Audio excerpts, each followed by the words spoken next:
The show means रूप निखार। बाहर जा रहे हैं उसके हिसाब से हम चूज करेंगे। इट्स नॉट पॉसिबल कि मैं घर में कैनफेयर 15 भी रखूँ, 30 भी रखूँ, 45 भी रखूँ, ऐसा ज़रूरत नहीं है। बट हाँ, हम बाहर जाने के लिए कैनफेयर 45, लेकिन हम जब खाना बना रहे हैं तब कैनफेयर 15, ऐसे हम लोग यूज़ कर सकते हैं। बाकी आपका मर्जी कि आप अगर चाहो तो कैनफेयर 45 भी यूज़ कर सकते हो। मैंने सिर्फ कॉन्सेप्ट बताया कि why the different numbers. Somi ji, बहुत लोगों को ये पता नहीं था कि खाना बनाने के टाइम पे, हम जब बंगाल में भी करते थे ये शो, इसके बारे में डिस्कस करते थे कि खाना बनाने के टाइम पे जो हमारा रेगुलर का काम है, रसोई घर में जाके खाना बनाना, उस टाइम पे भी हमारे स्किन पे इफेक्ट हो रहा है और हम टैंड हो रहे हैं। क्योंकि लगता है ना, जो हाउसवाइफ है, हम तो घर से बाहर नहीं जा रहे हैं तो ठीक है, हमको सनस्क्रीन लगाने की ज़रूरत नहीं है, लेकिन वो भी आपने ये कंसेप्ट बार बार समझाया और बंगाल में सारे लेडीज़ को पता है एंड दे यूज़ इट। हाँ, बिकॉज चूल्हा के पास में एक थाली रख दो और उसको धो मत और उसको एवरीडे रख दो तो उसका हालत क्या होगा? एकदम। तो डेफिनेटली वो जो धुआं, वो जो पोल्यूशन, वो तो हमारा स्किन में भी आ रहा है और पोर से अंदर चले जाते हैं, उससे अजीब सा चेहरा हो जाता है। मतलब मेरा खुद देखा हुआ है कि मैं बिहार में मैं जाती थी समस्तीपुर में। तो समस्तीपुर में एक फैमिली था, तो उन लोगों का बेटियां थे, तो बड़े बेटी का जब शादी नहीं हुआ था उस टाइम में बड़े बेटी खाना बना रहे थे। जो मजल की लड़की थी, वो मजल की बेटी बहुत गोरी, इतना सुंदर, वेंद्रिला मैं क्या बोल, मतलब ऐश्वर्या राय हार मार जाए ऐसा। अच्छा। फिर बड़ी बेटी का शादी हो गया। उस शादी में जब हम गए, उन लोग का शादी में गौना के टाइम में जब हम गए, देखिए वो मजल की लड़की जो है ना, वो पूरी की पूरी तरह से कैसे काली हो गई, अजीब सा। तो मैंने उनको पूछा तो बोले नहीं, हम तो अब कोयला में खाना बनाते हैं, ये करते हैं, तो ऐसे ख़राब हो गए। तो उसको मैं कैनफेयर 30 दे के आई थी कि तुम जब खाना बनाओगी ना तो ये यूज़ करना, और उसके बाद ना तुम जब नहाओगी तो चेहरा में कैनमिल्क लगा लेना, और बॉडी में पोमोग्रेनेट बॉडी स्क्रबर, या चेहरा में भी पोमोग्रेनेट फेस या बॉडी स्क्रबर यूज़ कर लेना। उसके बाद 1 साल बाद गई थी तो वो काफ़ी मतलब सही हो गई थी। को बोली थी कि दीदी आप मुझे इतना हेल्प कर दियो, कितना ख़राब हो गई थी, लेकिन मुझे समझ में ही नहीं आ रहा था। मैं साबुन घस रही थी, मैं ये वो कर रही थी, कुछ समझ में नहीं आ रहा था। लेकिन हाँ, उनको मैं देख के आई थी, बोले थे कि शाम को तुम pomegranate face and body scrubber use करना, क्योंकि उसका हाथ भी बहुत काले हो गए थे। अच्छा। तो हम बोले बॉडी में भी यूज़ करना और फेस में तुम कैनमिल्क यूज़ करना, कभी कैनमिल्क यूज़ करना, कभी सॉफ्ट मास्क पैक यूज़ करना, और उसके बाद कैनफेयर सेरम यूज़ करना। और जब भी तुम खाना बनाने जाओ उस टाइम में तुम कैनफेयर 30 यूज़ करो, क्योंकि उतना जो चूल्हा में बनाती थी ना, तो उसलिए हम 15 भी नहीं दिए, उनको बोले कैनफेयर 30 यूज़ करो। तो एकदम रिलीजियसली यूज़ किया था। और उसके बाद एक साल बाद हम गए थे फिर उनसे मिलने, तो देखे कि बहुत मतलब सही हो गई थी। फिर आगे का वही मेरा लग रही थी।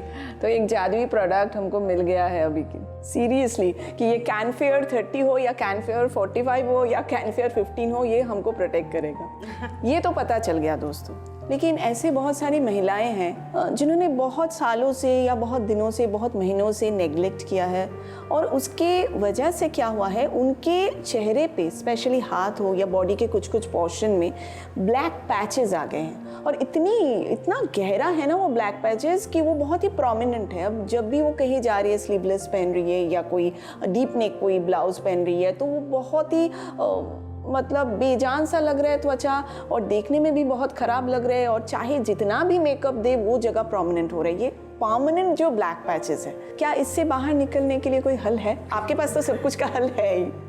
बिल्कुल है। और सबसे बड़ा बात है कि यहाँ जितना ब्लैक पैचेस नहीं होते, उससे ज़्यादा यहाँ ज़्यादा ब्लैक पैचेस आते हैं। जिनको भी ये प्रॉब्लम हो गया कि जिनका कलर थोड़ा डाउन हो गया, उनको मैं बोलूँगी दो चीज़ को मिक्स एंड मैच कीजिए। मतलब pomegranate face and body scrubber, उसको फेस में और बॉडी में भी यूज़ कर लीजिए। सो मुझे लगता है कि एक बार pomegranate face and body scrubber का एप्लीकेशन देख लेते हैं। जी हाँ मैम, तो चलिए हम देख लेते हैं pomegranate face and body scrubber की एप्लीकेशन।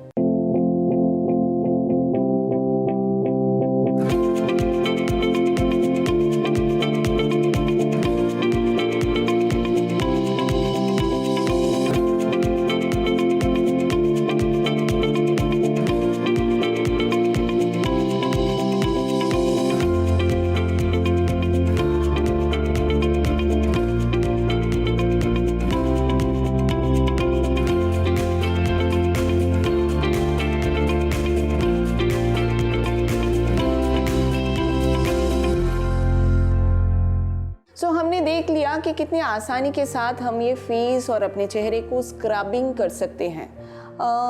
डेड सेल्स को लेके भी बहुत सारे सवाल घूम रहे हैं मेरे दिमाग में। मैडम से पूछ लेते हैं, सोमी जी से पूछ लेती हूँ। सोमी जी, ये बताइए कि ये जो स्क्रबिंग होता है, स्क्रबिंग के साथ साथ हमेशा आप बोलती हैं कि हमारे डेड सेल्स को जाना चाहिए and it helps to remove our dead skin. तो ये कितना, अगर हम ये रेगुलर घर में नहीं करते हैं तो वहाँ से क्या कुछ प्रॉब्लम होता है? एकदम होता है, क्योंकि हमारा हर दिन डेड सेल्स आ रहे हैं। बचपन में क्या होता है, हार्मोनल रीजन की वजह से वो डेड सेल्स खुद ब खुद रिमूव हो जाता है और वो नॉर्मल हमारा जो नया सेल्स है वो आ जाते हैं, जिसकी वजह से अगर कहीं जल भी जाए तो जलने का जो दाग है वो धीरे धीरे धीरे धीरे टाइम के संग संग ना वो कम हो जाते हैं। क्यों? क्योंकि वो उस जगह का सेल्स चला गया, नया सेल आया, नया उस जगह का सेल चला गया, नया सेल आया, ऐसे करके वो दाग कम हो जाता है। अब लेकिन प्रॉब्लम क्या है, जितना एजिंग प्रोसेस बढ़ते हैं उसमें अगर 1000 डेड सेल आए तो उसमें से हार्डली 100 डेड सेल अपने आप हट जाते हैं और 900 डेड सेल्स रह जाते हैं। इवन अगर हम लोग दिन में एक बार पोमोग्रेनेट बॉडी स्क्रबर और फेस स्क्रबर यूज करूँ एक बार, तभी भी मतलब जो 900 है उसमें से 400 या 450 जाएगा, बाकी 450 रह जाएगा। तो ऐसे डेड सेल्स रहते रहते क्या होता है कि आपका जो स्किन में जो जान है, जो नया सेल है जिसमें आपका ब्लड सर्कुलेशन हो रहा है, वो आते नहीं है। तो वो आस्ते आस्ते उसमें एजिंग प्रोसेस आता है। हाथ जैसे लग रहा है कि रुखा हो गया, कैसे बुढ़ापा छा गया, चेहरा जैसे लग रहा है कि रुखा हो गया, काले तो हो ही रहा है, साथ में एक अजीब सा बुढ़ापा, अजीब सा एक बेजान सा चेहरा है। सो मेरे ख्याल से पोमोग्रेनेट बॉडी स्क्रबर और फेस स्क्रबर दिन में 2 बार यूज करना चाहिए, लेकिन इतना तो पॉसिबल नहीं होता है। बट ठीक है, हमें जब याद आएगा हम यूज़ करें। और हफ्ता में 1 या 2 दिन जिनका चेहरे और हाथ बहुत काले हो जाते हैं, चेहरे के लिए ज़्यादातर थोड़ा सा कैन मिल्क यूज़ कर ले तो मुझे लगता है कि इस प्रॉब्लम से हम लोग निकल सकते हैं। कैन मिल्क हो, पोमोग्रेनेट बॉडी स्क्रबर हो, फेस एंड बॉडी स्क्रबर हो, कैन फ्रेश हो, कैन एक्टिव हो, उसके बाद कैन फेयर सेरम यूज़ करना आप लोग बिल्कुल मत भूलिए।